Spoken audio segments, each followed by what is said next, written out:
you can tell he's in shape and his arm's in shape and his timing's good. All those things still didn't seem to be affected at all. So that was a positive thing. You never know until you get out there what it's going to look like. So that part was great. He looked good the last 2 days, and it's nice to have him out there. What are the main objectives as you guys are getting him kind of acclimated? What are you looking for in these first two practices? Just really those things. That idea of throwing the ball on time, throwing the ball live to receivers again. Just it's been a couple of weeks, since you've been in pads on the football field and normal spacing and normal speeds and all that. So to throw those balls, to get that timing down, to get back comfortable, seeing a defense and playing fast and all that is probably a huge part of it. So obviously the next step is you know getting those live, intense team periods that you feel all of it together. So it's been a good start. Kamara and T both talked a little bit yesterday, Brian, about not trying to do too much too Mhm. fast. At least they didn't want him doing that. From your perspective, They can he just jump right back in Yeah. and get up to speed that fast? I think so. He's in a unique spot with the continuity we've had here, the continuity in the system, the continuity with the players. It doesn't take him a whole lot of time. It's part of what makes him special to begin with, and so those are his strengths that he's playing into. But those guys like to, I guess they must have stayed at Holiday Inn last night. But I think the plan has been in place, and Joe and Nick Cosgray and Matt Summers, those guys have done a great job of getting him to this point and getting him through to the end of it with the rehab process. We obviously have multiple kind of scenarios where he's missed camp.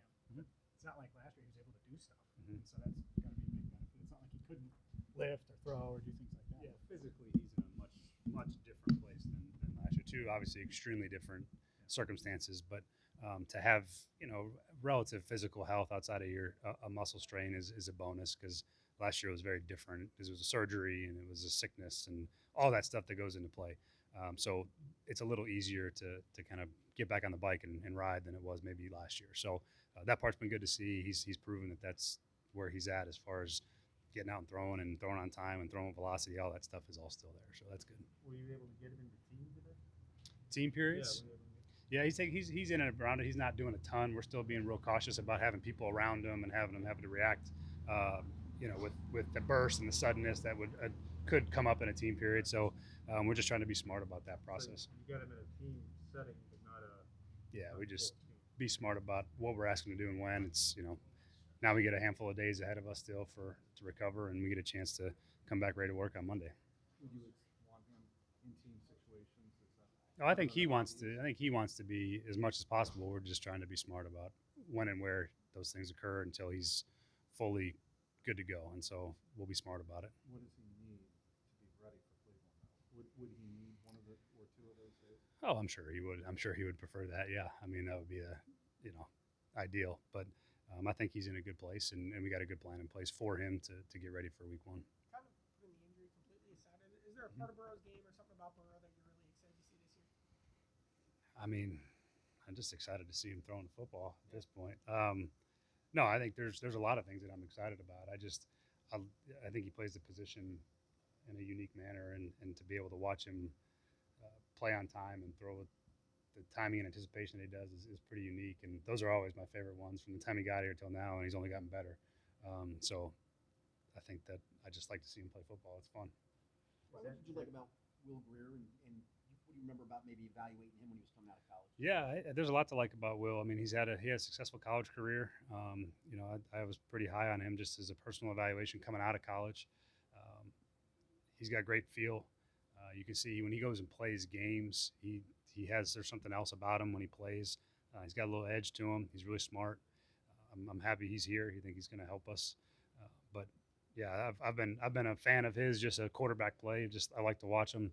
I thought it was really cool what he went out and did the other night in Dallas. That was kind of back against the wall, trying to prove how you can play in this league, and he did. I thought that was a pretty cool moment for him personally, and I'm excited to have him. Could that be a case, Brian, of right player, right fit? Get him into the right system where he's the most comfortable, and maybe this one's it. Yeah, I think there's always an element of quarterbacks being in a system that fits them.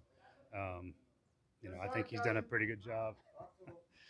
He's done a pretty good job of doing that in Dallas. I mean, he's been productive there as a preseason player. But yeah, system is always important. You always want those guys to feel like they're comfortable and in a spot where they can play fast and play on time. You talk about Burrow's uniqueness is that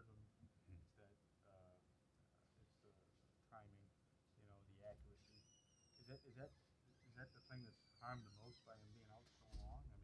I mean, or is that something he was able to maybe maintain? I don't think so. I mean, from everything I've seen, no, it hasn't been an issue at all in the last 2 days. I think everything's looked relatively normal as far as timing and anticipation goes, and accuracy and all that. Like those are the things that he does outstanding, and so I wouldn't expect them to be much different. I mean, any player needs to get the feel back again, but I don't think it doesn't take long. So I felt really good about the work he's put in the last 2 days. What's he been like in meetings before he came back on the field as y'all were Yeah. getting preps? What's he been like? Has he been more vocal than usual? What's that input been like from him as he get ready for this year? When we're in a unit meeting, he's like when receivers and tight ends and those guys are in there. I'm gonna wait. Okay, yeah, sure. I'll wait.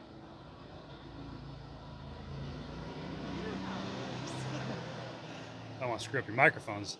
Um, he's been way more vocal this year in general from the start of the offseason program until through training camp. You know, he's still involved in all that stuff. He coaches pretty actively now. You know, probably more than he ever has. He is not afraid to speak up. Now it's not like he's talking the whole time. He's very selective with, as you guys know, with what he says and how he says it, and so it lands with maximum impact when he has something to say. In the quarterback meetings, he's been the same guy the whole time. He's fun to listen to, and he's got a lot of opinions about how things should look and we listen to him, and that's kind of what makes I think our setup pretty unique. So I've seen a growth in the meeting room process from him this year in general. That's been pretty cool. How exciting is that to kind of see that go for as? Oh, it's great. I mean, as a coach, it's you know I think as a coach you're always hoping to be able to just sort of fade back and let the players take control of it all, and that's you know when you got a good team, that's usually what happens. And you know he's gotten to that point in his career where he's very confident in what we're doing, how we're doing it, and his role in it. And that's pretty fun for a coach to be able to do that. Good coach. I think he's an excellent coach. What about him? I think he's very clear with what he wants and his expectations of what players are looking for, what he wants routes to look like, where he wants the spacing to be. It's always more effective when he says, I could say the same thing. It's always going to be, it's going to land a little more heavier when he says it versus even if I were to say it. But he's got a great feel for what he expects and what he wants. And there's not a lot of fluff in between for him. He's very direct, and it's, you know, the point that's being made, and you make the point, you move on. It's pretty good. He does a good job. How would you describe his coaching style? Is there anybody? Is it like yours? Is it like No, I don't know. I think he's his own. I think he's his own man at that when it comes to coaching, which is good. That's how you want him to be. He's not a yeller. No, he is not. He is not. No. He has the injury behind him. The assumption is he'll have the contract behind him soon. Do you wonder how free he will appear once those things are behind him and he's just focused solely on football? Yeah, my experience with any guys that are in contract negotiations is whenever it's done, it's always a weight off your shoulders to some degree. You know, there is a business side, and it can get, you know, there is tension, and all those things happen for every negotiation, and so.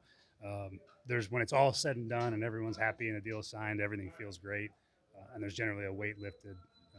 So I'm sure that that's going to be the case. When it's all said and done, it's one less thing to worry about off the field. And so, you know, guys that play great try to diminish all those distractions, and so they can just focus on playing. And hopefully, when that's all said and done, that's how he feels about it. Can you give me a scouting report on Demetric Felton? Just from watching him, you know, he is a UCLA Bruin, so there's a lot of pride there. But from the years that he's in Cleveland, you know, they used him a lot of different ways. He's a returner. He's got some shiftiness. He's got some speed. I'm pretty excited to see what he can bring as a back. He's kind of played out of position there some. You know, he's doing a lot of slot receiver-ish type things, and not as much pure running back. And so it'll be fun to see what he looks like for us as a back. And I think he's got some legitimate skill. Back to Joe, he's gotten off to some slow starts in the past, and obviously each preseason there's been something else he's been dealing with. How do you make sure that this isn't another factor into a slow start? Yeah, I mean, I think you do your best to come out of the gates fast and execute in the way you want to. I mean, there's certainly things that have gotten in the way a little bit there, but I think every year is a different year. You know, it starts different. You play different style of teams, and we got 2 really big division games off the bat. So, you know, there's a way we have to play against those teams, and you know, the hope is that you know we don't really think about the hindsight of not starting fast. We're just going to go try to start fast. that's the best way I can answer it for you. It's a tough because the situations are all a little bit different. So there's really not one thing you pin down. But I think it is important for us to start fast this year again with 2 division games out the first 2 weeks is just pretty critical. Is this being different in terms of like him being able to do the physical stuff while Yeah. he's out? Does Yes. that give you a little more confidence? Yeah, I have a lot more comfort, I should say, in the fact that when he's ready to go, that it's not going to be much of a drop off. It's this is a much different physical recovery than the ACL was or the surgery last year for the appendicitis. So 2 very different, more coming off of injuries as opposed to. And right now, there's really nothing other than just the calf being not full go. Everything else has been fine. So that part's been good. I think he'll be able to make a pretty quick jump back into the fray. Jamar said when he was a rookie, he didn't even know what the details were, and now he sees the biggest growth is how he's honed in on the details. How do you see that translate to different parts of his game For Jamar, for Jamar? yeah, that's the releases. There's so much more to playing receiver than just running fast and being able to catch a football. There's detail, there's savvy, there's recognition of coverage, understanding leverage, how you want to set up the leverages, how you want to break a leverage. Those things are all really important. And then again, the release technique, the hand fighting, the press coverage is you don't see it in college as much. So that's a little bit of a surprise for guys. But all of that technique work and all of the release work, it's very intricate, very small when it comes to just watching the game. You may not even notice it, but that's what makes a difference for guys getting separation against elite players. And when you put an elite player like Jamar against an elite corner that you face, the Marlon Humphreys, the Sauce Gardner, those type of guys, you have to be dialed in on the detail part to get yourself open. And I think that he's been super impressive with how he's grown from that standpoint. Because in college, he was just stronger and faster than everybody, and you can't get away with that at this level. So he's really dialed into that part, and you can see the improvement in his route running and his separation. He's a really hard cover for guys, man to man for sure.